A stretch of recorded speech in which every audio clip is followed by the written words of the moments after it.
Tenemos entonces hasta la...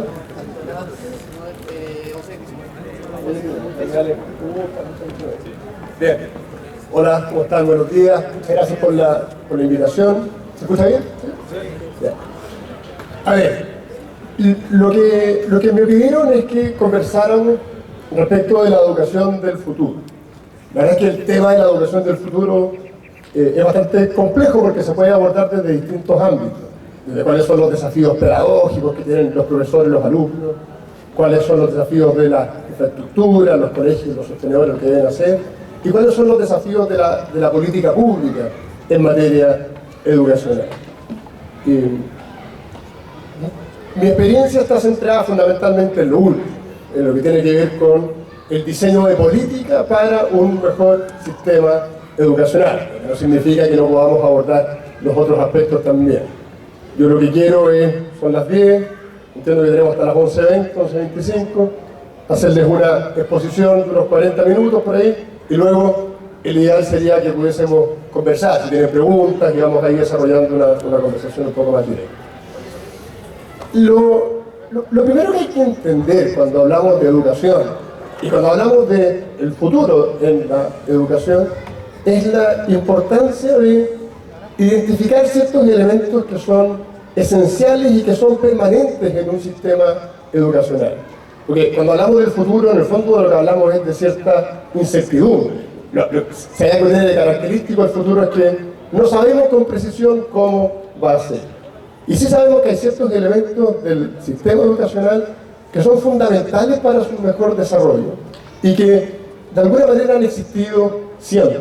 Y por lo tanto, un elemento clave es cómo aseguramos que en el futuro esos elementos esenciales se mantengan. Y la otra cuestión clave tiene que ver más bien con lo que pasa dentro de los colegios y cómo aseguramos que los alumnos, los profesores estén en condiciones de adecuarse a esos cambios sin alterar la esencia de lo que la educación significa. ¿Cuáles son estos elementos que son fundamentales, que son esenciales? Primero, no confundirse. Nosotros estamos acostumbrados a que cuando hablamos de educación tendemos a pensar en una cosa muy formal, en el colegio, en la universidad. La verdad es que la educación viene mucho antes que la existencia de los colegios. La educación parte con la existencia del ser humano. Los colegios son más bien un invento del siglo... En Chile parten por ahí con el siglo XVIII, digamos. En Europa un poquito antes, pero es una cosa nueva en relación a el verdadero valor de la educación, que es una cuestión permanente. Y por lo tanto, la primera conclusión que uno saca es que los principales responsables de educar no son los colegios, sino que son fundamentalmente las familias. Y desde ese punto de vista, la primera característica que tiene la educación como sistema es que tiene que asegurar la posibilidad de que cada persona, cada grupo familiar pueda transmitirle a su gente un conjunto de valores, principios, conocimientos que estima que son importantes. Eso es lo primero. El colegio viene de alguna manera después, la universidad viene después. Lo central, lo nuclear está precisamente en la familia y en los valores que ese núcleo familiar, con el sentido más amplio que podamos entender de familia, quiere transmitirle a los suyos. Eso es lo más importante. De ahí derivan algunos elementos que son esenciales y son donde yo me quiero centrar, ya entrando a las características actuales y cómo debiese ser para más adelante el sistema educacional. Lo primero es que como educar consiste fundamentalmente en transmitir una determinada cultura, una manera de ser, un conjunto de valores, cualquiera que sea, no puede haber un monopolio en la educación. No es razonable que siendo la educación, esta transmisión de cultura, esté monopolizada por un grupo específico de personas que quieran transmitir una mirada única de esos valores. Por lo tanto, un primer elemento clave en el sistema educacional es precisamente la necesidad de resguardar una diversidad de proyectos educativos. Un buen sistema educacional es un sistema que asegura que existen múltiples y diversos, distintos proyectos educativos que permiten transmitir distintos conjuntos de valores y principios. Un segundo elemento que es como característico de esa diversidad es la necesidad de asegurarle a las personas la libertad para poder escoger la manera en que se quieren educar o quieren educar a sus hijos, y la libertad para poder crear proyectos educativos distintos. Si la diversidad es importante, esa diversidad solo se asegura si permitimos que distintos proyectos se puedan efectivamente crear. Si restringimos esa posibilidad de crear nuevos proyectos, es muy difícil que tengamos proyectos distintos. Y junto con eso, como reconocemos que esa es la familia, la primera responsable de educar a sus hijos, hay que entregarle a esa familia mecanismos y alternativas para que efectivamente puedan escoger entre esos diversos proyectos. Ustedes, sin ir más lejos, son un muy buen ejemplo de eso. Este es un colegio que tiene un sello particular, un sello que es conocido, características que son propias del Beduino, que no son propias de otro colegio. Por esas razones, sus padres escogieron este colegio y no uno distinto. Y el tercer elemento que junta con eso y que hace sentido con este proyecto es precisamente que, junto con la diversidad, junto con la libertad para crear colegios y para poder escoger, es fundamental que, para que el sistema escolar sea exitoso, se le reconozca a cada colegio la autonomía para poder llevar adelante su propio proyecto. Es decir, si se crea un proyecto educacional determinado, ese proyecto tiene que ser autónomo, tiene que desarrollarse también en forma libre. Si no lo reconocemos, esa autonomía, va a ser imposible que se logre diferenciar, porque necesita libertad para poder hacer cosas distintas. Entonces, los tres elementos claves son la diversidad, la libertad y la autonomía. Estos elementos existen en Chile con fuerza y en otros sistemas educacionales también.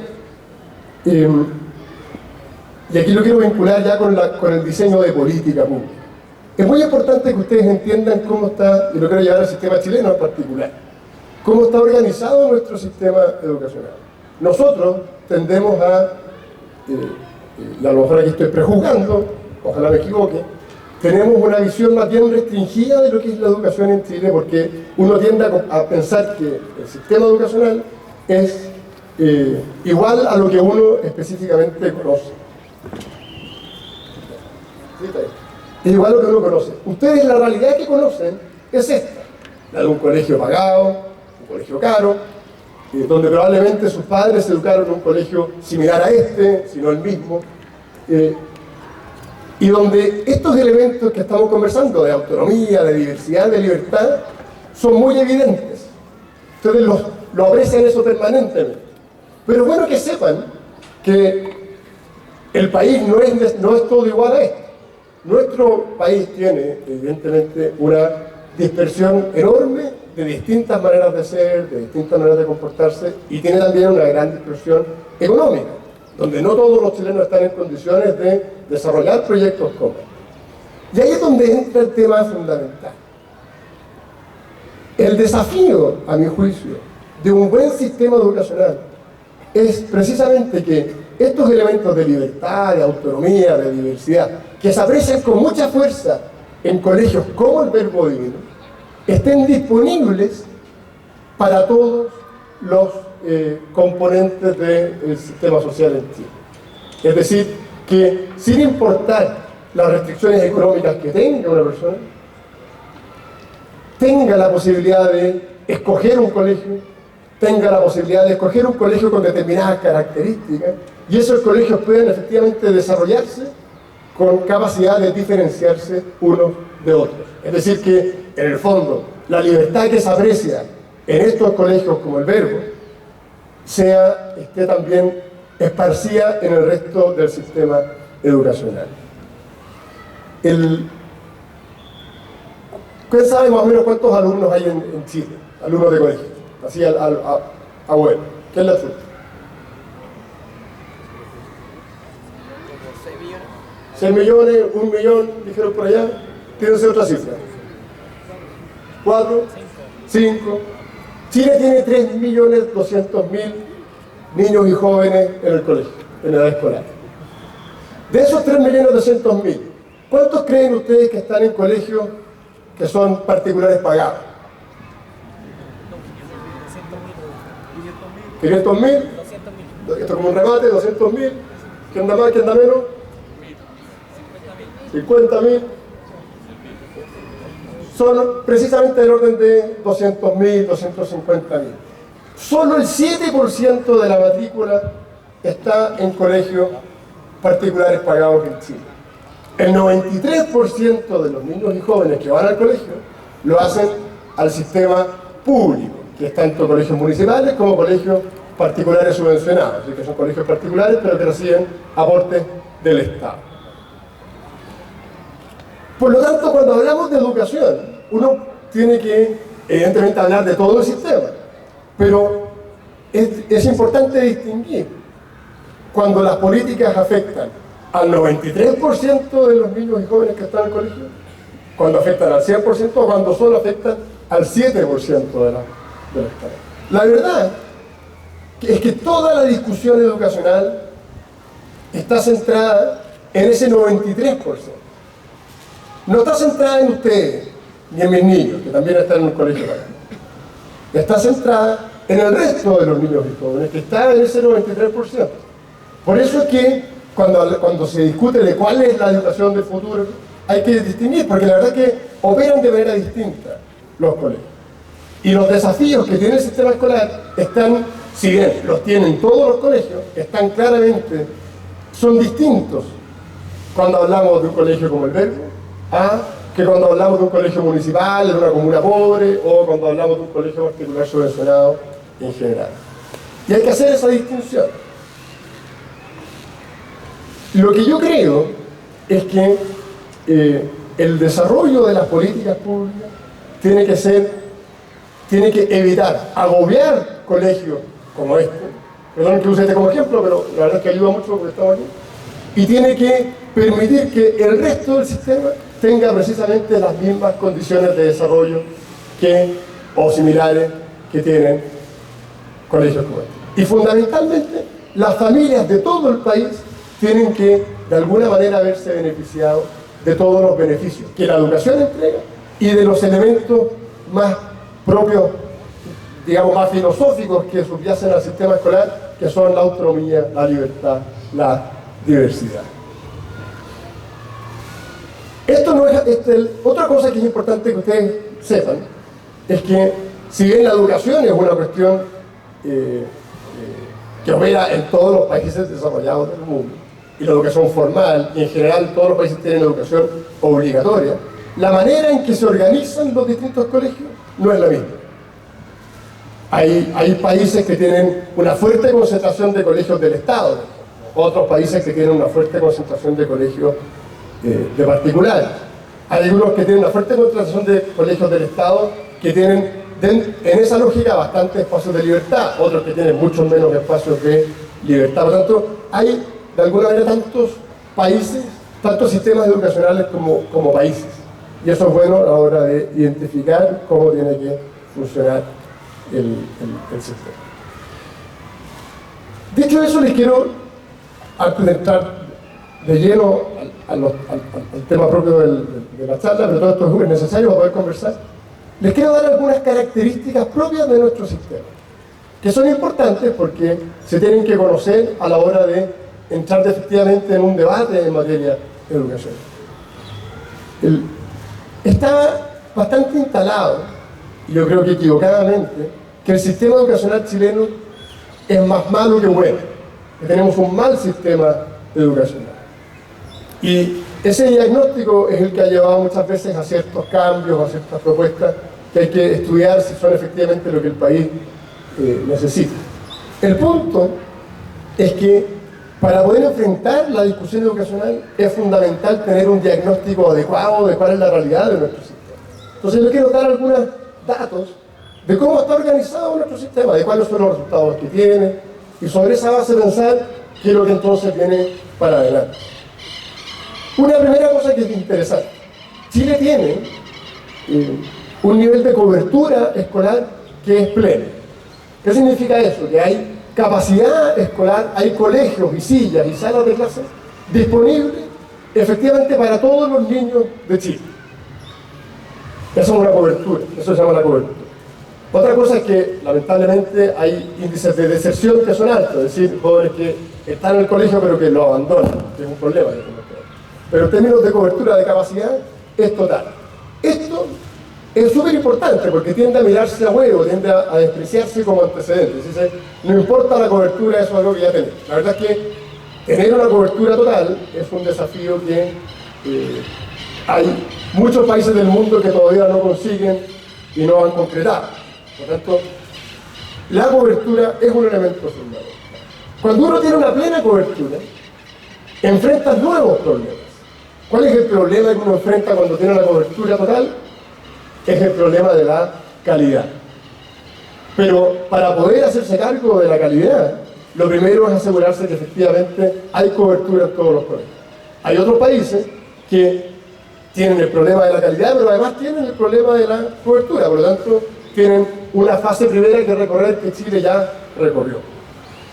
En materia de resultados, nuestro sistema no es tan malo como tiende a decirse.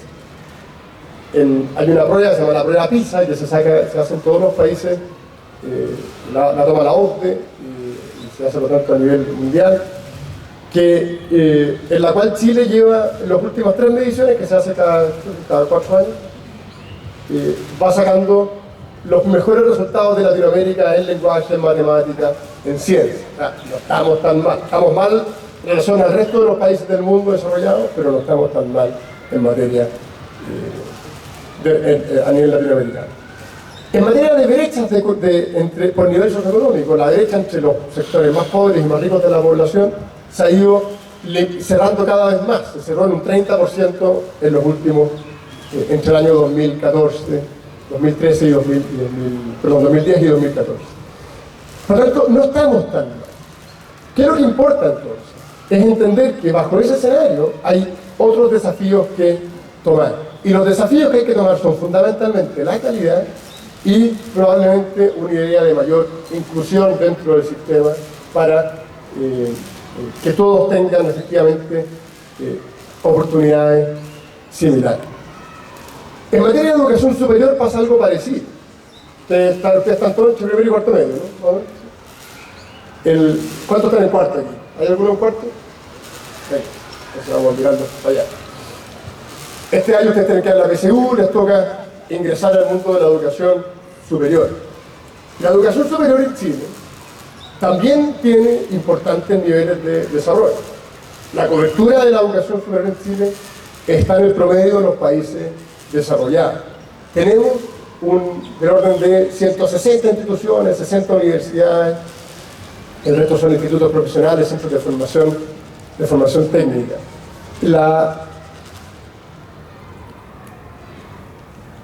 El hecho de que tengamos plena cobertura en la educación superior, porque hoy día te vas a ver los diarios y está discutiendo esos proyectos de educación superior.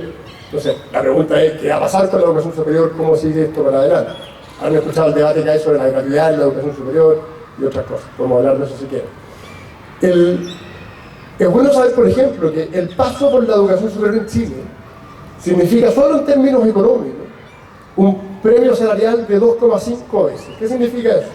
En Chile, la diferencia en promedio de una persona que termina cuarto medio y queda solo con cuarto medio y otra persona que pasa por la educación superior es que el segundo, en promedio, gana 2,5 veces más que el que solo llega hasta cuarto medio.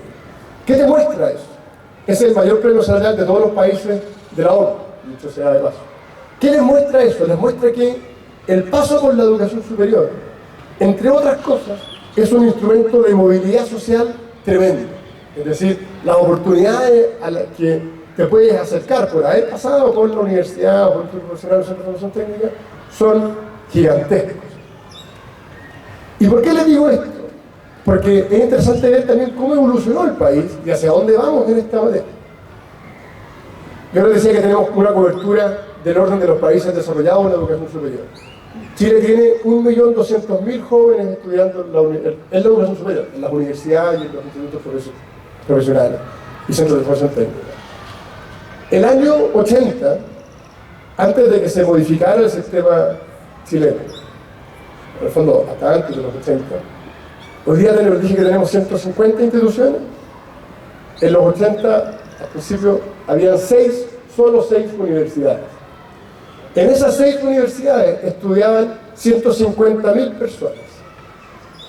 Esas 150.000 personas que estudiaban eran fundamentalmente todas provenientes de familias de mayores recursos, de un nivel socioeconómico más alto.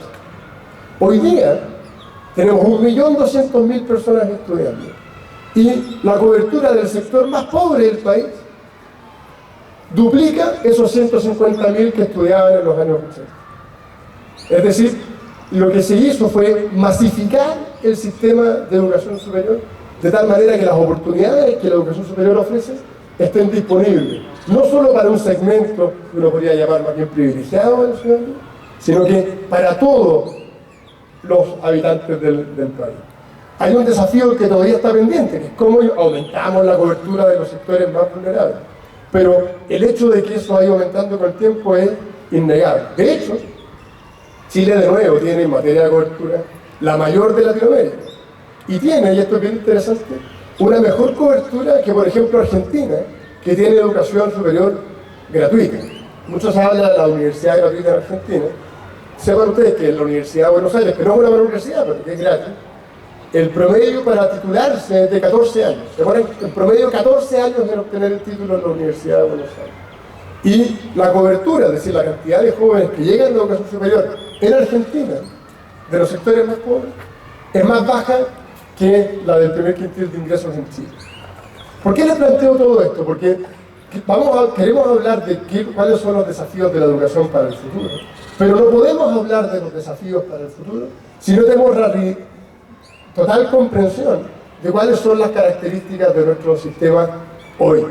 Y las características de nuestro sistema hoy son que, aunque tiene mucho por avanzar, está muy lejos de ser un sistema fracasado. Y que los éxitos que ha conseguido lo ha hecho sobre la base de estos 3 elementos esenciales que hablábamos al principio: la libertad, la autonomía, la diversidad de proyectos. Entonces, ¿cuál es el desafío para lo que viene? El desafío para lo que viene apunta precisamente a hacernos cargo de cómo mejorar la calidad del sistema educacional sin afectar la diversidad, sin afectar la libertad, sin afectar la autonomía de los pueblos. Hay una tentación permanente, que es que cuando las cosas están malas hay que intervenirlas, y esa intervención muchas veces se traduce en pérdidas de autonomía y pérdidas de libertad. Por lo tanto, hay que compatibilizar la necesidad de mejorar ciertos aspectos con el resguardo de esos principios. ¿Y por qué es importante resguardar esos principios? No solo porque aseguran que el sistema funciona bien, sino porque esos principios son los mismos que sirven de base para el desarrollo de una sociedad libre. El sistema educacional chileno lo que hace es un reflejo en la práctica de una idea social más amplia de libertades. Cuando hablamos de diversidad, de libertad, de autonomía, no hablamos más que de un concepto específico, que es la libertad de enseñanza. Y la libertad de enseñanza es una realidad, es una manera específica de entender una idea más amplia de libertad, que es precisamente lo que se conoce como la autonomía de los grupos intermedios, que no es más que el derecho que se le reconoce a las personas de fijarse sus propios objetivos y de establecer los medios para lograr esos objetivos. En la educación, el desafío entonces es cómo, asegurando la libertad de enseñanza, logramos avanzar para mejorar la calidad del sistema. Esto es importante, acá no se trata, no quiero yo entrar en temas políticos, pero es innegable que estamos nosotros en una ola de reformas del sistema escolar. Lo que yo creo que es fundamental para ustedes es que sean capaces de identificar cada vez que se habla de reformas, si acaso esas reformas afectan o no estos elementos esenciales que hemos conversado aquí. Y en qué medida, si se mueven esos elementos de libertad, autonomía, diversidad, Eso afecta la calidad del sistema y puede también afectar elementos importantes de convivencia a nivel nacional. Lo otro, esto es como a nivel general de política pública. Por tanto, ¿qué es lo que a mi juicio hay que avanzar, hay que hacer en términos del futuro de política? Es asegurar un sistema que permita que la libertad de enseñanza, que en estos colegios se aprecia con tanta fuerza, sea efectivamente posible en el resto del sistema escolar.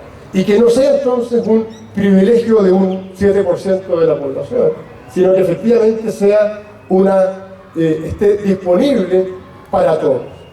Hay ciertos elementos de política pública que apuntan en esa dirección. Un elemento, por ejemplo, es la subvención escolar. La subvención escolar es el mecanismo de financiamiento que tiene el Estado de Chile para financiar los colegios públicos, tanto municipales como particulares subvencionados.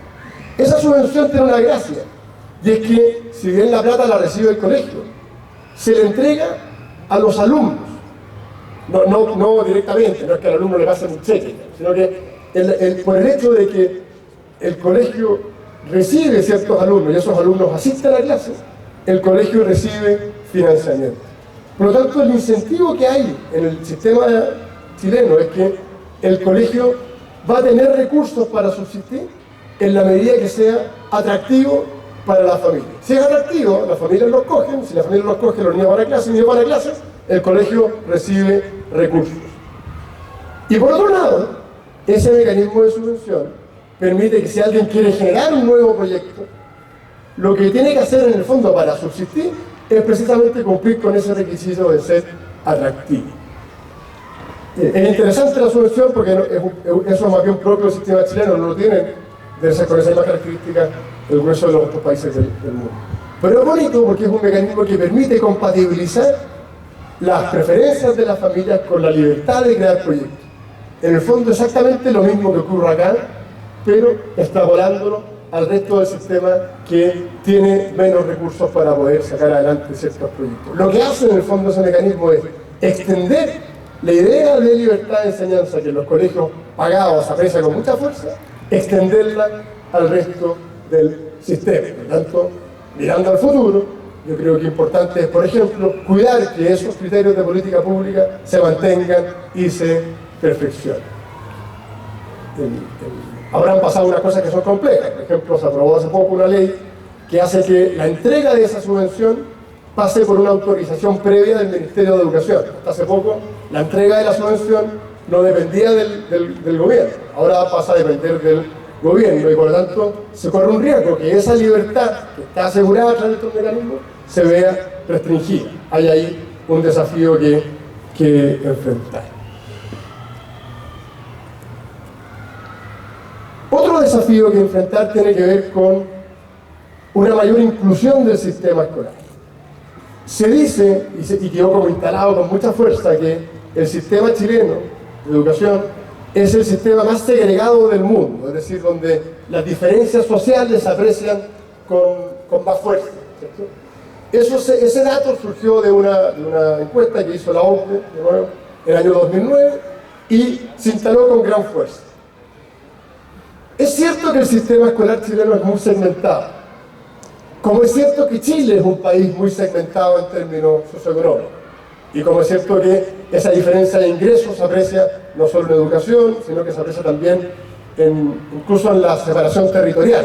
Al día uno ve los barrios en Santiago, en el resto del país, y efectivamente hay mucha segmentación socioeconómica. El punto es que estos datos, de nuevo, hay que verlos con cuidado, porque si uno mira el dato sin cuidado, puede tomar medidas que sean equivocadas. Esa encuesta que dice que el sistema chileno es el más segmentado del mundo, se hace considerando las características socioeconómicas de los alumnos del sistema escolar. ¿Qué les decía yo al principio de esta conversación? Que Chile tiene una cobertura plena en el sistema escolar, o sea, prácticamente todos los niños van al colegio. Por lo tanto, si uno mira las características socioeconómicas de los alumnos, ¿coinciden con qué? Coinciden inevitablemente con las características socioeconómicas del país. Como el país es segmentado, su sistema escolar también refleja esa segmentación. Eso es un tema del que hay que trabajar y que hay que corregir. Pero ojo, Si uno mira, por ejemplo, países como México, países como Brasil, donde en estos índices de segmentación aparecen mejor que el nuestro, hay una cuestión adicional que hay que ver. ¿Cuántos niños creen ustedes que están fuera del sistema educacional en Brasil o en México? En Chile yo decía que la cobertura es total. En Brasil o en México, un 30% de los niños están fuera del sistema escolar. Y los que están fuera del sistema escolar en Brasil y en México no son precisamente los hijos de Carlos Slim, que es uno de los hombres más ricos del mundo, mexicano. Los que están fuera del sistema escolar en México son ese 30% que pertenece a los sectores más pobres de la población mexicana. Lo mismo ocurre en Brasil. Por lo tanto, cuando miramos la segmentación del sistema escolar en esos países, estamos sacando a ese 30% que es el que más ayuda necesita. Y por lo tanto, hay como una trampita. Yo no estoy diciendo que nuestro sistema no sea segmentado, pero sí estoy diciendo de que la educación chilena no es la más segmentada del mundo. Porque en otros países, con muchas mayores inequidades de ingresos, los más pobres ni siquiera participan del sistema escolar. Entonces hay que mirar los datos con cuidado. Ahora, si se trata de mejorar la inclusión del sistema escolar, hay que tener cuidado con las medidas que se toman. Por ejemplo, se terminó en Chile con una política que es el financiamiento compartido. Así como estos colegios se pagan totalmente por la familia, en el sistema público existía, y todavía existe porque la eliminación es gradual, la posibilidad de que se combinen recursos públicos, recursos del Estado, con recursos de las familias.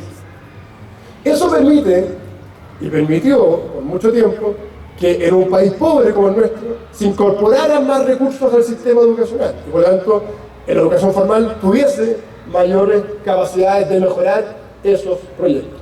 Ahora, junto con eso, también es cierto que el hecho de que se permita un copago en los colegios públicos también conlleva cierta segmentación, porque si el colegio cobra 60 y la familia no tiene 60, no va a poder ingresar a ese colegio.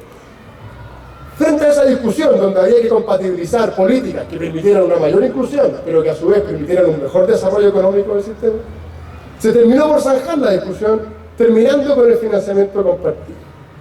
Eso genera pérdidas de recursos para el sistema y en el margen puede generar efectivamente mayor inclusión. El problema, y esto es lo que yo les quiero transmitir, es que hay ciertas políticas que tienen efectos que no necesariamente son los efectos buscados de esas políticas. ¿Qué estamos viendo hoy día? Colegios que cobraban, que tenían un financiamiento estatal y que además tenían un aporte de la familia, sobre todo aquellos donde el aporte de la familia era más alto, no tan alto como los pagados, pero alto para familias, ya estamos hablando de 60, 50 mil pesos, unido a otras restricciones que se han establecido, están teniendo que tomar una decisión. O mantengo el proyecto tal como está, pero con todas las restricciones que me pone la ley y por tanto a lo mejor no puedo seguir con mi proyecto tal como es, o para seguir con mi proyecto educacional tal como está, la idea de la libertad y de la autonomía que hablábamos al principio, tengo que tomar una decisión. Dejo de recibir financiamiento público y me transformo en un colegio particular pagado. Eso está pasando, no en todo el sistema, está pasando en algunos colegios. Esa decisión es compleja, porque si opta por pasar a ser un colegio particular pagado, ya no subsiste con los 50 mil pesos que le cobraba a los papás, sino que tiene que cobrarle 120 mil pesos a los papás. Si tiene esa familia 2 hijos, tiene que pagar 240 mil pesos. Estamos hablando de sectores donde ya pagar 50 le resultaba difícil. Y además un grupo de jóvenes que por el diseño de la ley iban gratis a esos colegios, van a dejar de asistir gratis a esos colegios. Entonces, teniendo claro que hay un problema de segmentación, teniendo claro de que había que corregir ciertos mecanismos de financiamiento, de repente se toman medidas cuyos efectos son contrarios al objetivo que se busca. Si el objetivo es mayor inclusión en el sistema, el efecto es al final una mayor segregación, o al menos en el margen en ciertos colegios. Entonces, volviendo a la pregunta inicial, el futuro de la educación es clave entonces que se desarrollen políticas que permitan que los colegios todos, no solo los colegios pagados, puedan desarrollarse en libertad, con autonomía, con diversidad y que sean efectivamente alternativas disponibles para el femenino. Si tomamos medidas que restringen las alternativas de elección de la familia, lo que estamos haciendo es enfrentar el futuro, a mi juicio, de una manera equivocada. Lo que yo les hablaba de las restricciones para el financiamiento de los colegios, esto de que hay que pedir permiso para tener la subvención, es una restricción adicional para precisamente las familias más pobres. Lo que necesitan las familias que menos recursos tienen es que se amplíen las oportunidades, las alternativas, las oportunidades de elección. Mientras más colegios existan y esos colegios apunten a una línea de mayor calidad, mejores posibilidades van a tener de tomar una buena decisión. Si se restringen las posibilidades de financiamiento y por eso se restringen las posibilidades de que se creen nuevos colegios, lo que ocurre es que esas familias tienen menos oportunidades. ¿Dónde está, a mi juicio, el problema? De que cuando se hacen políticas equivocadas, elementos fundamentales como la libertad, la diversidad, la autonomía, quedan a resguardo solo para un grupo muy pequeño, para un grupo que está en condiciones de seguir pagando la educación de sus hijos, y quedan al margen para la gran mayoría de los chilenos. Por tanto, mi primera y principal reflexión, para que pasemos un poco a la conversa, es eso, es que la educación del futuro requiere políticas públicas que sean coherentes con la amplitud de oportunidades, con la mayor libertad de generar proyectos y con la plena posibilidad de que esos proyectos se puedan llevar adelante teniendo claros elementos diferenciadores. Si no hay diferencia, esa libertad se hace también imposible. Y eso se aprecia de nuevo muy fácil en los colegios pagados. Uno compara, no sé, el Verbo con el Tabancura, dos colegios, yo soy del Tabancura, mi hijo está en el Tabancura, dos colegios católicos que tienen una formación diferente. Uno compara el Verbo con el San Ignacio, dos colegios católicos que tienen una formación diferente. Uno compara el Verbo con el Greenwich, son dos colegios que tienen una formación distinta, que comparten una mirada de excelencia académica, pero que en otros ámbitos son diferentes. Esas diferencias son tremendamente valiosas para el desarrollo del sistema educacional. Esas diferencias son las que hay que promover no solo en el 7% de la matrícula, sino que hay que promover para el 93% de la matrícula restante. Si no se pueden desarrollar proyectos distintos, las posibilidades que nosotros hemos tenido de poder escoger un proyecto para nuestros hijos, sus padres por ustedes, pasan a ser un privilegio de un grupito. Y el resto del país pierde esa oportunidad. Y lo que es más grave, cuando pasa a ser un privilegio, con el tiempo esos privilegios también tienden a desaparecer. Por lo tanto, hay una amenaza latente respecto de todo el sistema. La segunda patita, cuando hablamos del futuro, tiene que ver directamente con lo que pasa dentro de los colegios. Ya no el diseño de políticas, sino que cómo los colegios se adecúan a los desafíos que el futuro presenta. Y como hablábamos hace un rato, lo único claro respecto del futuro es que no lo conocemos. Por lo tanto, la clave ahí es que los colegios tienen que estar, y los sistemas de aprendizaje tienen que estar siempre vinculados al hecho que los jóvenes tienen que estar preparados para enfrentarse a lo que no conocen. Y eso ocurre tanto para el mundo escolar como para el mundo de la educación superior. Una de las críticas que se hace, por ejemplo, al sistema universitario chileno es que es demasiado tieso, demasiado anquilosado. Uno entra a estudiar Derecho, Ingeniería, qué sé yo, y tiene pocas alternativas, poco margen. Si uno lo compara, por ejemplo, con el sistema que tiene Estados Unidos, donde los jóvenes pasan del colegio al college, en el college estudian una amplia gama de carreras donde van eligiendo más o menos cuáles son sus intereses, salen del college, muchos del college van directamente a trabajar, trabajan un tiempo, luego vuelven a la universidad, sacan adelante un máster en administración, en derecho, en lo que sea, mucho más flexible, con mucho más oportunidad. Nosotros tenemos, en ese sentido, mucha rigidez y por lo tanto, para enfrentar el futuro es importante desprenderse de esas rigideces. Ahora, desprenderse de esas rigideces no significa perder la esencia. Esta discusión de cuál es la educación del futuro, la verdad es que también a veces es un poquito ridícula.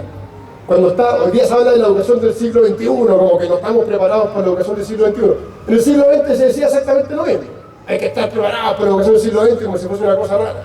Y, no sé, pues en los 70, la tecnología de moda eran unas tarjetas codificadas con los códigos de lectura que permitían programar los computadores. Y eso era el futuro.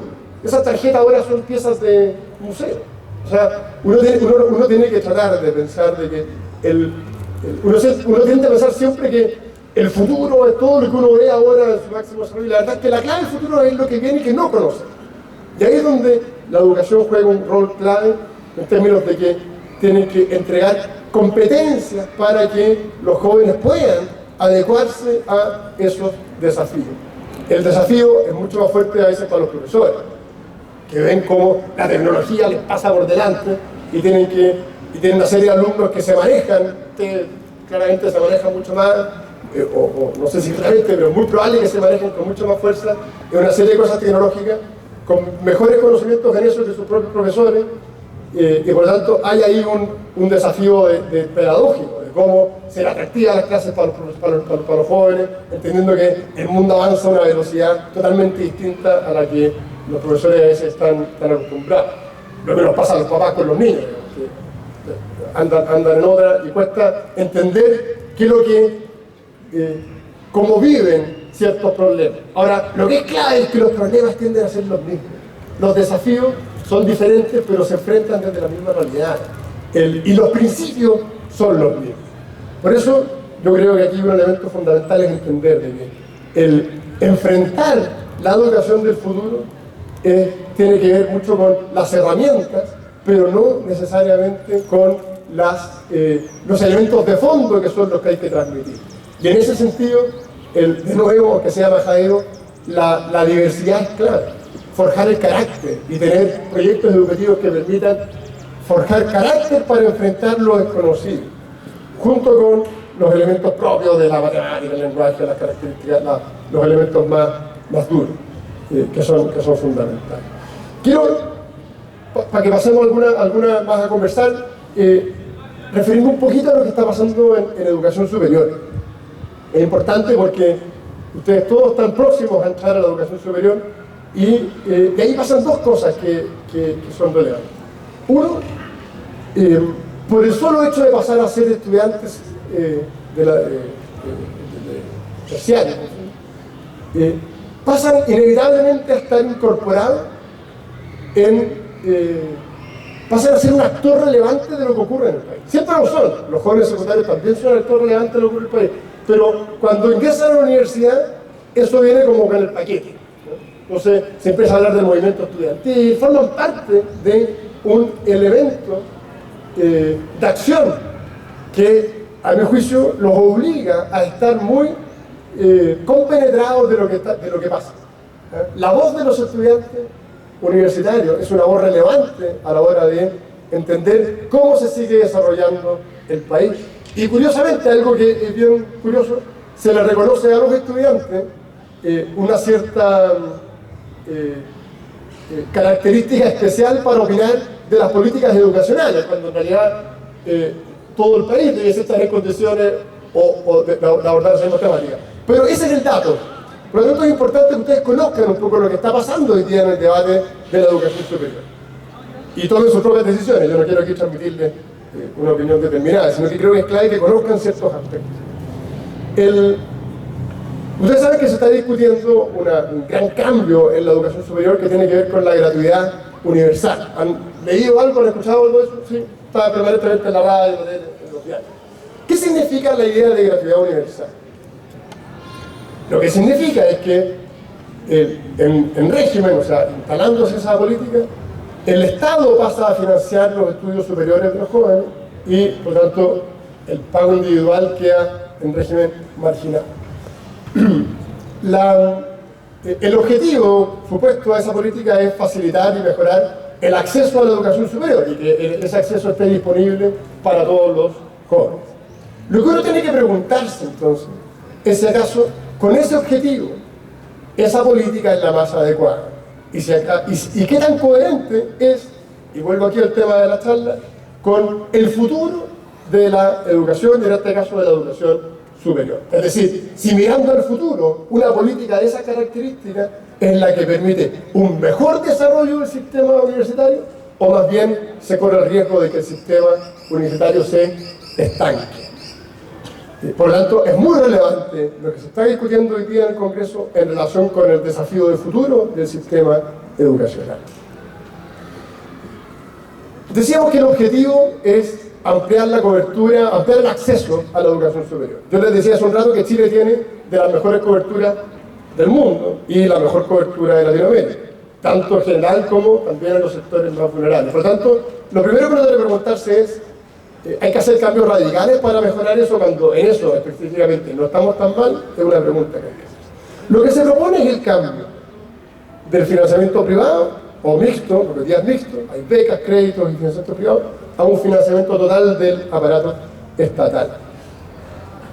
¿Qué significa eso? Significa gastar o invertir, en el fondo es un gasto de inversión, del orden de 5.000 millones de dólares al año en los estudios superiores de los chilenos. 5.000 millones, uno se pierde con la cifra, 5.000 millones de dólares es un montón de plata. Plata que el país no tiene. Tanto no tiene que hubo que hacer una reforma tributaria que no alcanzó a cubrir ni siquiera ese monto. Por tanto es caro. Pero más allá de caro, hay un tema importante. Cuando se aplica una política de gratuidad universal, lo que significa es que todos se benefician con la plata pública, tanto los más ricos como los más pobres. Y en el caso de la educación superior, atendida a la distribución de la matrícula. La matrícula de educación superior se distribuye como una escalera. Los de familias más ricas van prácticamente todos a la universidad. Y en la medida que va bajando el nivel socioeconómico de la familia, van menos a la universidad. Y van un poco más a los institutos profesionales, pero también van menos ahí. Entonces, tenemos una cobertura total que es como un 45%, pero es, en el fondo, un 30%, y va subiendo, un 30% para el 20% más pobre, hasta llegar a un 80% en el 20% más rico.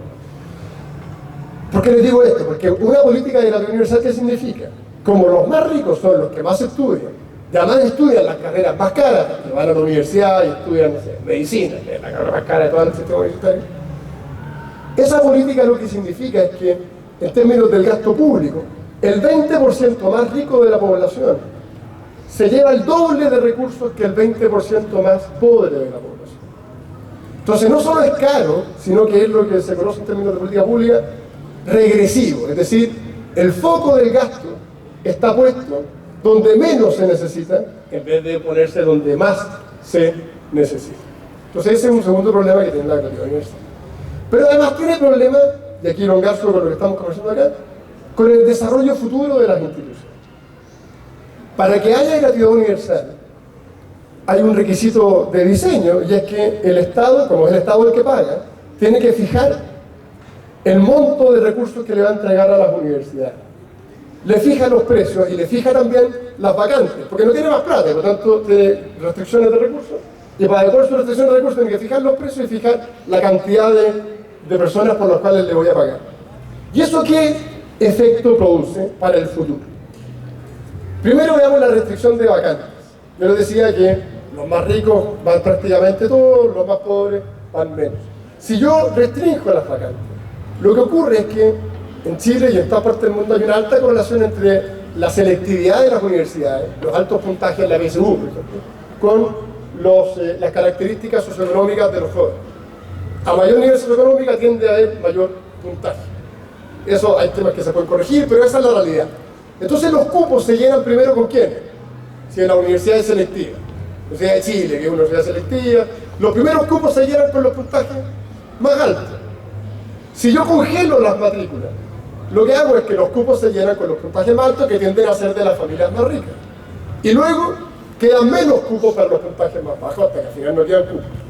Congelar las vacantes significa precisamente limitar el acceso, no de los más ricos, que no hay por qué limitarlo, pero sí termina limitando el acceso de los más pobres a un sistema selectivo de educación superior. Por tanto, en términos de los desafíos del futuro que apuntan precisamente a una mayor inclusión del sistema educacional, hay un problema ahí. Y la otra patita es la fijación de los precios. Como el Estado tiene que fijar los precios, lo que hace es identificar un mecanismo para decir, bueno, ¿cuánto vale una universidad? Y nosotros decíamos al principio que la educación es por definición diversa, es distinta. Es distinta a la Universidad de Chile, la Universidad Católica, es distinta a la de Chile, la Universidad de Diego Portales, es distinta a la Universidad de Diego Portales y la Universidad de los Andes. Todas son diferentes, todas tienen distintos elementos característicos. Y gastan su plata dependiendo del foco que quieren darle a sus respectivos proyectos. Si yo le fijo los precios a las universidades, lo que hago es, primero, tengo que diseñar un modelo. Diseñar un modelo significa decir, ya no son todas distintas, sino que todas son más o menos de estas características. Y les entrego recursos de acuerdo a esas características que son más bien imaginarias. ¿Qué es lo que tienen que hacer las universidades? Tienen que, para poder seguir financiándose, tienen que adecuarse a la estructura de costos que significa ese modelo. Por lo tanto, pierde autonomía, pierde diversidad, y en muchos casos, sobre todo las más caras y de mayor calidad, pierden calidad, porque tienen que dejar de hacer ciertas cosas para poder adecuarse a la nueva estructura de costos. Eso es un problema grande pensando en el futuro del sistema universitario, porque lo que necesita la universidad es precisamente contar con amplios espacios de libertad para poder desarrollarse, para poder innovar, para adecuarse a los cambios que van a ir sucediendo más adelante. Y tratarlas como un commodity, como si fuesen todas iguales, lo que hace es precisamente restringir esas posibilidades de desarrollo. El desafío entonces ahí es, por un lado, flexibilizar lo que ocurre dentro de las universidades y por otro lado, tener una política que permita que eso sea posible. No sacamos nada nosotros, tanto a nivel escolar como educación superior. Insistir en la importancia de innovar, de cambiar, de adecuarse a los cambios, si tenemos un sistema de política pública que hace que la adecuación a esos cambios sea, si no imposible, muy difícil. Yo no quiero latearlos más y me gustaría, si tienen, si no, ahí vemos qué hacemos, conversar con ustedes, si tienen inquietudes de esto o de otra cosa, y ir respondiendo preguntas. ¿Alguien te da una pregunta?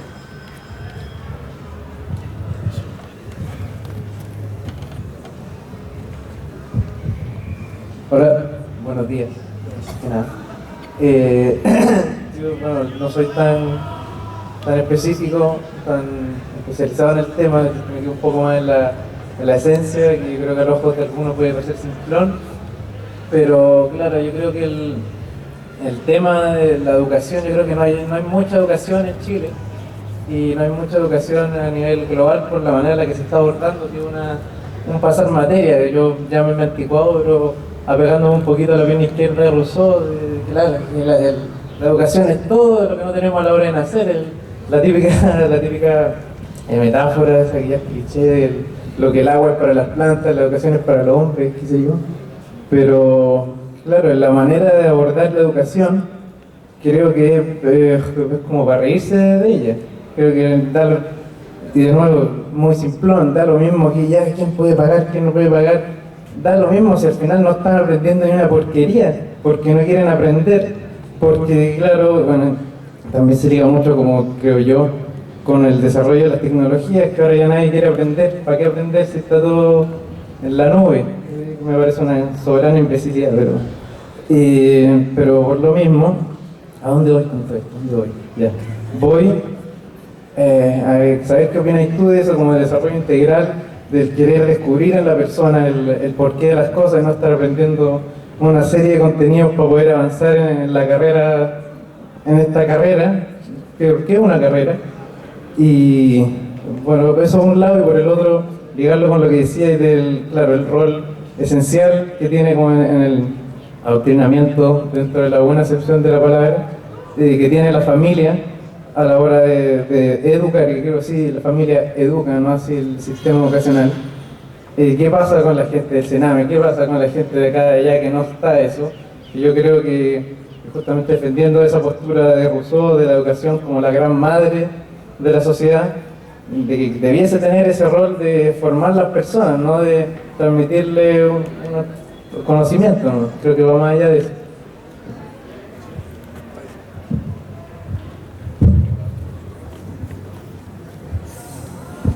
Gracias. Muy claro, no tiene nada de simplón, al contrario.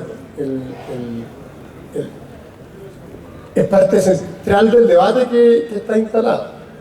Todo lo que tú planteas. O sea, primero, y también, y lo que sí hay que verlo con cierta altura de miras o con mayor profundidad.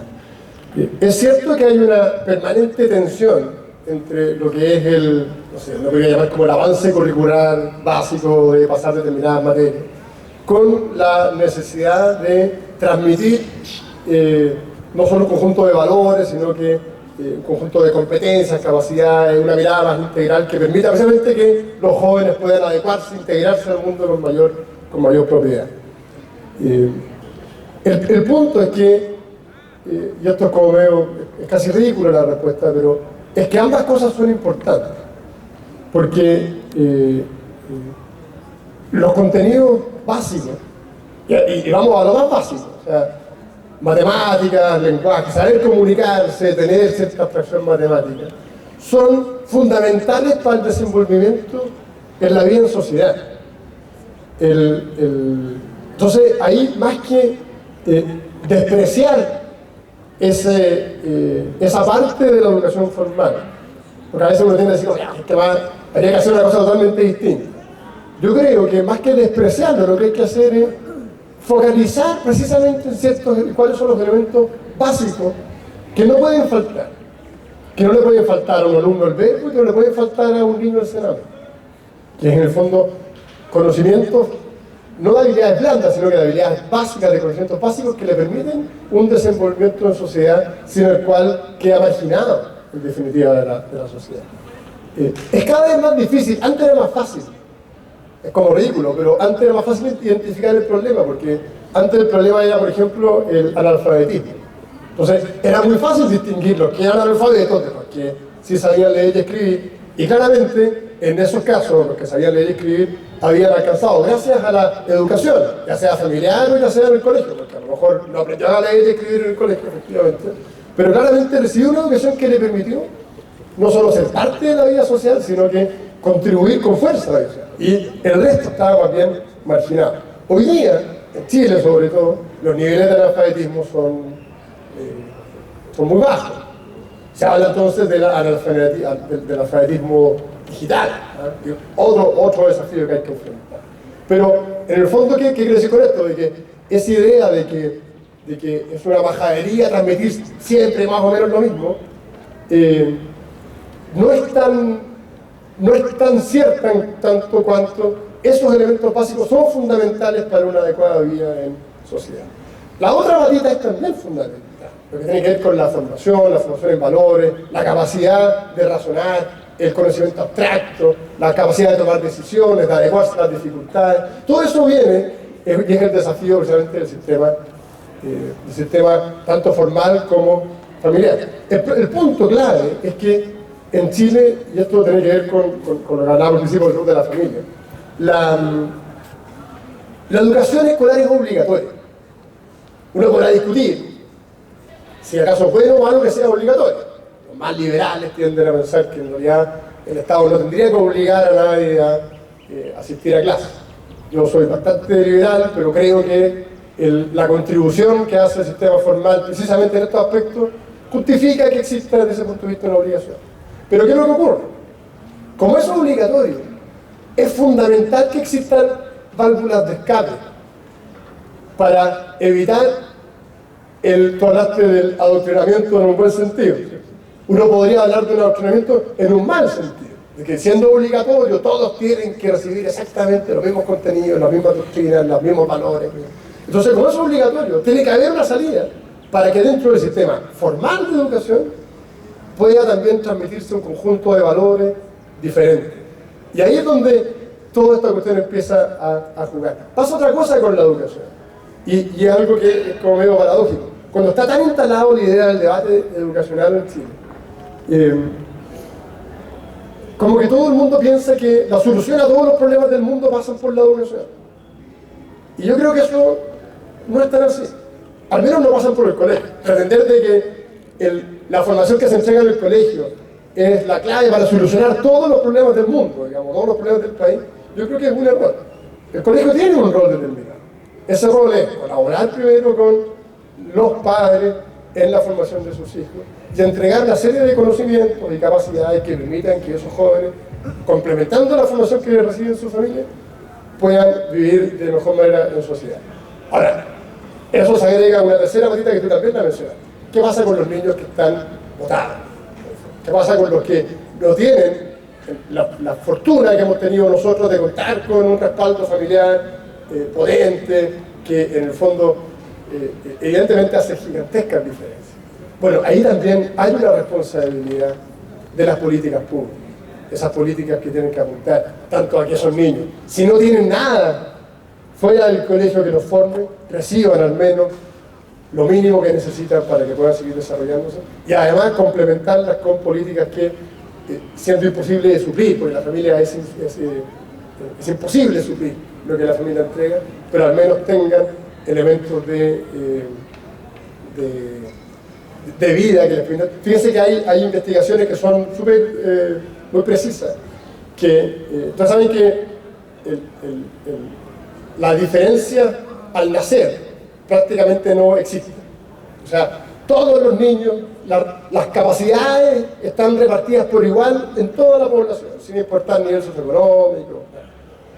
Pero empiezan a notarse diferencias muy rápido. Y hay incluso estudios que muestran cómo la composición del cerebro va modificándose y cómo esas modificaciones a la composición cerebral van después marcando las capacidades de comprensión, de desarrollo social, etc. Y esos elementos de distorsión o de cambio cerebral, que es una cuestión científica, se aprecian en los primeros años de vida. Y tienen que ver fundamentalmente, no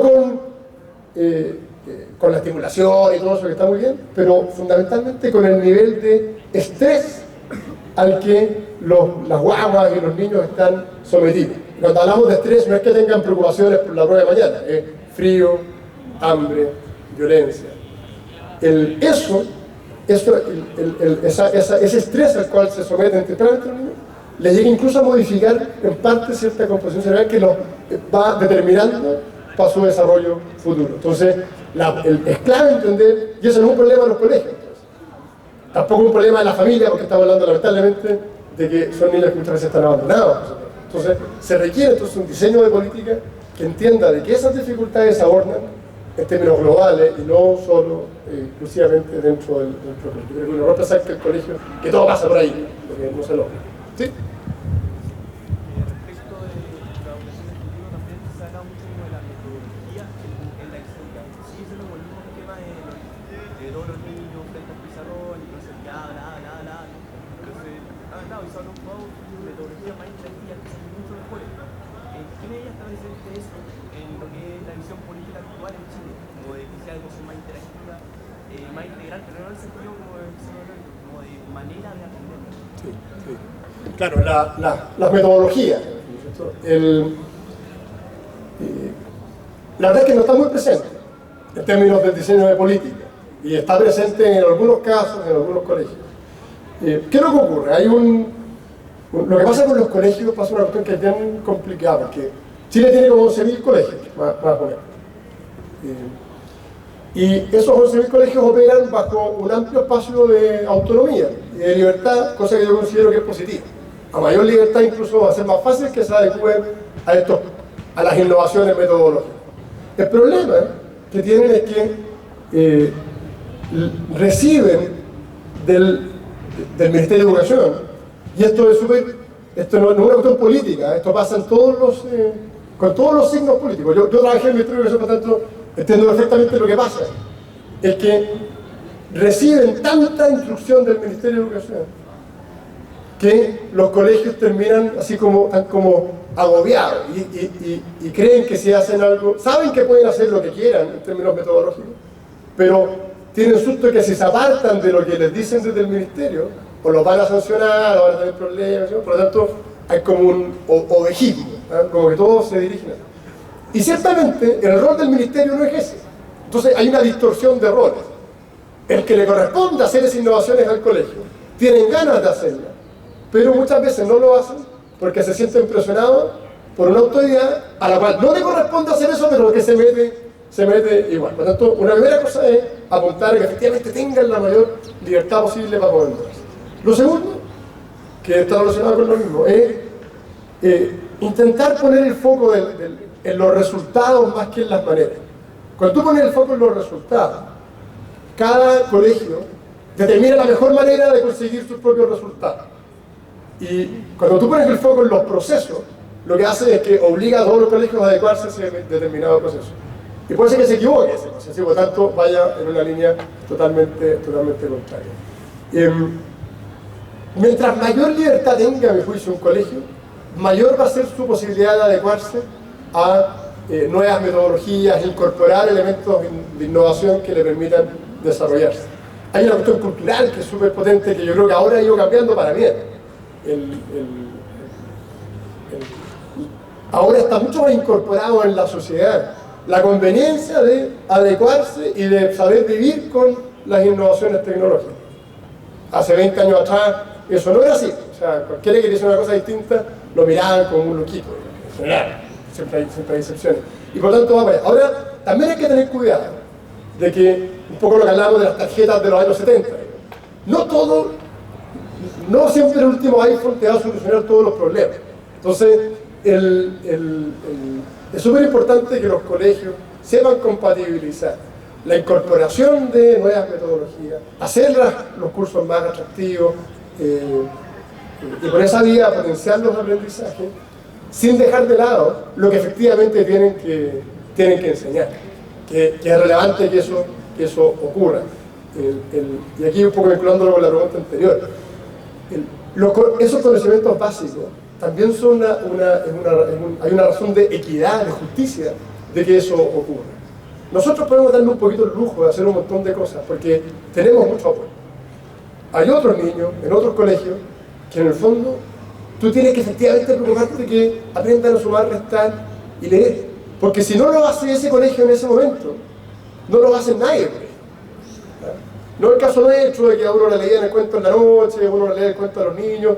Eso no es, lamentablemente, como no está en todo el país arraigado, hay una obligación de hacerlo y hay que hacerlo de la manera que sea más efectiva para esos niños. Si para ese niño es más efectivo hacerlo con tiza y pizarrón, estupendo. Si es más efectivo hacerlo con un tablet, buenísimo. En el fondo, y eso es lo que le corresponde al final a cada colegio, determinar cuál es la manera más efectiva de lograrlo, entendiendo además que cada vez más difícil porque los jóvenes son cada vez más desafiantes y eso les genera otras dificultades. ¿A grito o con micrófono? Elija.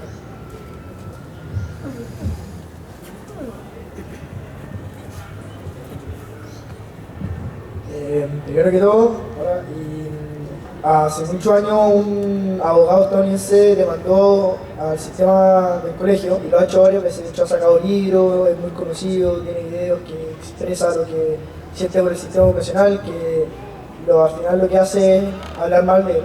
En algo concuerdo en que el colegio es lo único que no ha evolucionado a través del tiempo. O sea, hoy en día estamos igual que antes, que nos separan 38 alumnos frente a un profesor, que no es nada motivacional porque hasta yo lo encuentro muy fome. No es una forma de aprender muy nueva. Encuentro que por algo los alumnos están más desafiantes, porque yo creo que nosotros como alumnos nos damos cuenta que hay mejores formas de aprender y eso los adultos no se dan cuenta. Y la pregunta es que, ¿cómo crees tú que es la mejor forma de educar hoy en día? O sea, ¿cómo tú educarías a un grupo que no sabe nada?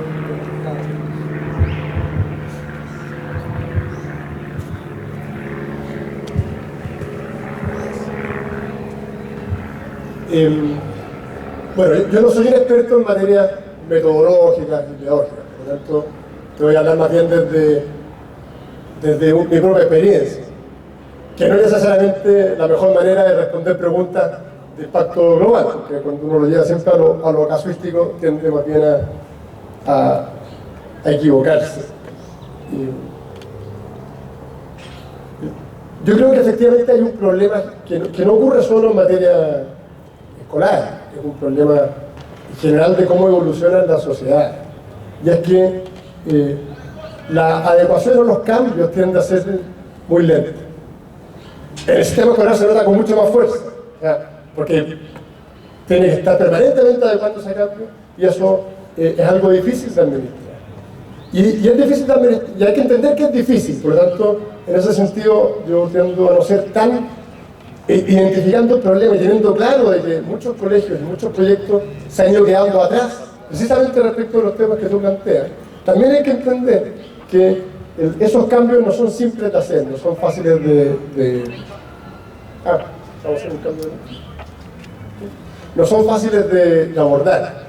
Y por tanto hay justos temores que hacen que, lamentablemente, a veces las decisiones que tienen que tomarse no se tomen, y eso hace que los sistemas se van atrasando. Yo creo que lo principal es la formación del carácter. En la medida que se puede formar carácter, el resto de las cosas vienen de alguna manera por añadidura. Los mecanismos para formar carácter son diversos. Y en ese sentido, el aprender a confiar en la capacidad de los jóvenes en los colegios es algo que yo creo que tiende a ser un poco ausente. Insisto, esto es una mirada muy personal. De una manera siempre muy personal. Es difícil, uno tiende a decir que hay que formar en libertad a los jóvenes, y es cierto que se le dan pocos espacios de libertad. Y también es cierto que hay un riesgo para los colegios, para los profesores, en sobregirarse en esos espacios de libertad, porque pueden llevar a que pierdan control respecto de cuál es su responsabilidad, que es formar esos jóvenes. Yo creo que hoy día el país está no solo en condiciones, sino que se requiere efectivamente entregarle a los jóvenes mayores espacios de libertad. Y eso pasa por aprovechar una serie de metodologías que van de esa línea, que permiten de alguna manera controlar esa mirada más antigua, donde el alumno tiene muy poco espacio para intervenir. La verdad es que está cada vez más separada de cómo evoluciona la sociedad. Y cuando tú separas demasiado de cómo están marcados los cambios sociales, lo más probable es que después termine fracasando. Entonces yo creo que para mí, pues, sin ser experto en las metodologías de enseñanza, un elemento clave apunta por reconocer los espacios de libertad que tienen que tener los alumnos, y porque los alumnos reconozcan también de que ese espacio de libertad está enmarcado dentro de otro ámbito de libertad, que son las características del proyecto educativo que tienen que respetarse. Porque muchas veces lo que pasa es que no se dan espacios de libertad pensando que se va a alterar el proyecto educativo, y eso también tiene que de alguna manera compatibilizarse. Hola, primero que todo, muchas gracias por este espacio de conversación que está bastante interesante. A ver, mis alumnos han hablado de manera muy lúcida, bastante características que está pasando con la educación. Primero que todo, siento que hay una crisis en relación a cómo estamos viendo la educación desde la parte de gobierno, y también participé un tiempo en generar planes, programas de tecnología en el Ministerio de Educación, y es un tema terrible porque no hay políticas de Estado, sino hay solamente políticas de gobierno en el cual va a ir traspasando conocimiento, y eso a la larga se transmite que tú no puedes hacer modificaciones como reales. Ahora bien, me quedo con la inquietud de los niños. Cuando hablamos como profesor de trabajar metodologías activas de aprendizaje, es un tema, ¿por qué? Porque si trabaja, por ejemplo, el aprendizaje invertido, que como bien decías tú, el tema de buscar información en internet, ya todo está en la nube, como dice también mi alumno. Es importante llegar a ellos vienen chipeados casi de otra manera. El estímulo visual de ellos también es súper importante, cómo uno profesor se hace cargo de eso, pero el Ministerio de Educación en esa parte sigue metiendo contenido, como bien decías tú también, el tema de cómo respondemos con los resultados, y por otro lado cómo cumplimos todos los contenidos básicos que se dan en una asignatura, no te da como espacio para eso. Ahora bien, ¿en qué momento se pone de acuerdo lo que realmente se necesita con la educación en sí para generar cambios? Porque la brecha educacional se está haciendo cada vez más grande. Los alumnos están por un lado, los profesores generando metodologías de otro, y creo que el aprendizaje realizado en metodología innovadora es lo que viene, pero obviamente también con tecnología. Si hay tecnología sola y no hay metodología innovadora, no sirve de nada, eso es lógico. Pero ¿qué pasa que el gobierno, siendo supuestamente son como los más sabios de esto, no se dan cuenta de eso? Que los niños ya están esperando como cambios de estimularlos de una manera diferente para generar educación. Eso. Sí, yo creo que los cambios no van a venir nunca del gobierno. No sé si es bueno o malo, pero esa es mi... Y no de este, sino que de cualquiera.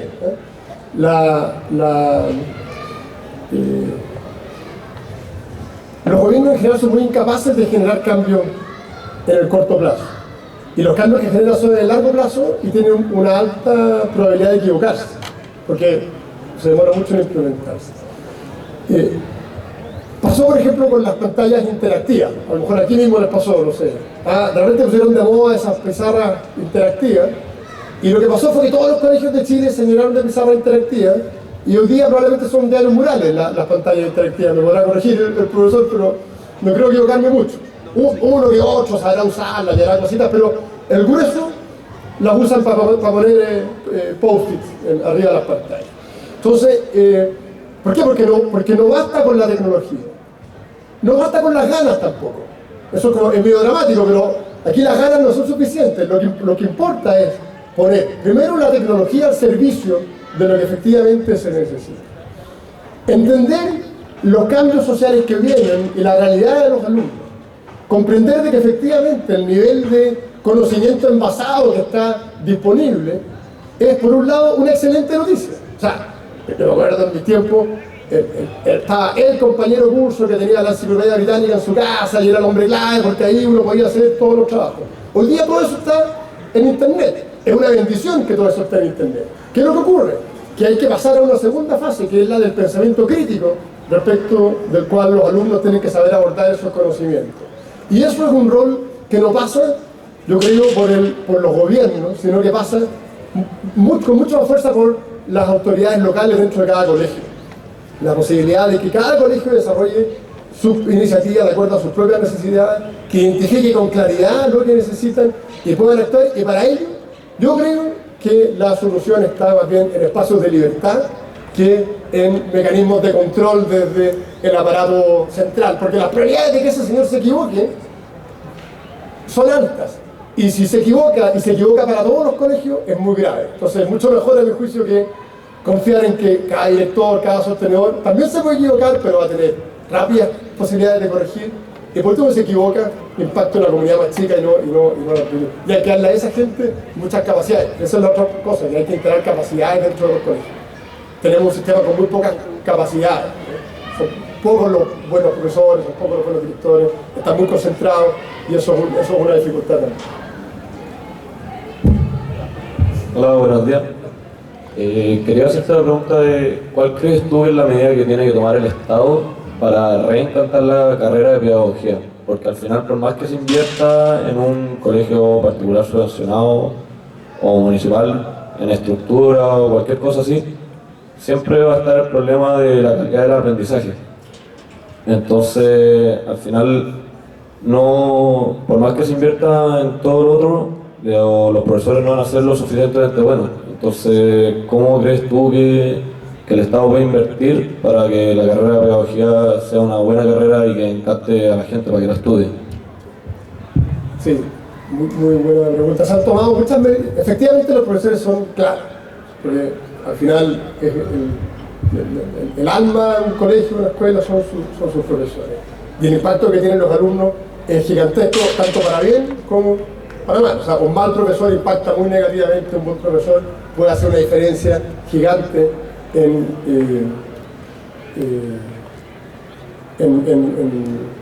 los jóvenes. No solo en lo que enseña, sino que también para muchos el profesor, y eso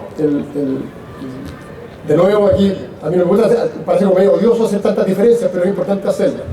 El sector más vulnerable, el profesor, es prácticamente el único contacto que tienen los niños y los jóvenes con un profesional dedicado a una determinada función. No lo tienen, no lo que pasa acá es que ustedes están con buenos profesores, pues van a su casa, se encuentran con sus papás que están insertos en un mundo profesional, y es lo mismo el domingo familiar, lo que sea. Para otras familias, el profesor no solo impacta por lo que transmite cotidianamente, o sea, por los conocimientos y la pedagogía, etcétera, sino que también impacta porque es el único modelo de profesional que los niños tienen al frente, no conocen otro. Entonces, es claro, se han hecho cosas que apuntan, por ejemplo, se hizo una política, cuando a mí me tocó implementarla, por eso la conozco, que lo que se llamó la beca vocación de profesor. ¿Qué es lo que era eso? Era una beca, y todavía existe, donde a los alumnos de mayores puntajes en la PSU se les pagaba, se les financiaba toda la carrera. Y si tenían un puntaje, pues tú, eso es como tramos, pues tú como sobre 650 se les paga la carrera, o sobre 600, de 700 para arriba una beca, de 750 para arriba además se les pagaba un posgrado en el extranjero. ¿Todo eso para qué? Para motivar precisamente que jóvenes con buenos puntajes, que tienen muchas más alternativas, porque el fondo de gallo que tiene 700 puntos puede estudiar un montón de cosas, ¿no? Vayan a estudiar pedagogía y por esa vía mejorar las capacidades del sistema. La única condición de esa beca es que una vez que egresa tiene que ir a trabajar un tiempo al sistema subvencionado, precisamente para que irradie en el sistema. Otra cosa que se han hecho es mejorar las remuneraciones de los profesores. Los profesores tienen una remuneración que es en términos de las carreras profesionales, es la más baja de todas, o está dentro de la más baja, y por lo tanto, ¿qué es lo que ocurre cuando es baja la remuneración? En el fondo tú apuestas solo a la vocación, y está muy bien, pero tú no puedes solo apostar a la vocación. O sea, cuando un tipo puede escoger entre teoría e ingeniería y apostar, no sé, pues a tener a los 4 años de egresado de la universidad un sueldo de 2 millones de pesos, o estudiar pedagogía y optar a que tu sueldo, en el mejor de los casos, sean 2 millones de pesos una vez que cumpliste, no sé, 60 años, claramente que la diferencia es muy fuerte. Entonces hay que mejorar las remuneraciones. Y esas remuneraciones tienen que estar vinculadas con los resultados y el desempeño de los profesores, cosa que no sea tampoco puro regalar.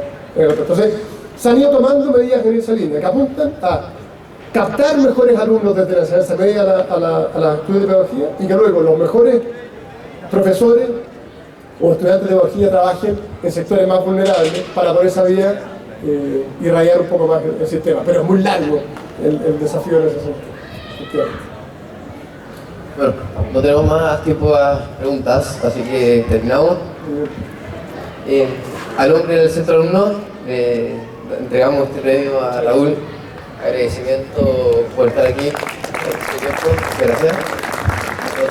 Bueno, muchas gracias y los felicito a los Centro Alumnos por la iniciativa y le agradezco a ustedes la atención, porque entiendo que podrían estar haciendo otras cosas. Así que muchas gracias. Nos vemos. Chao.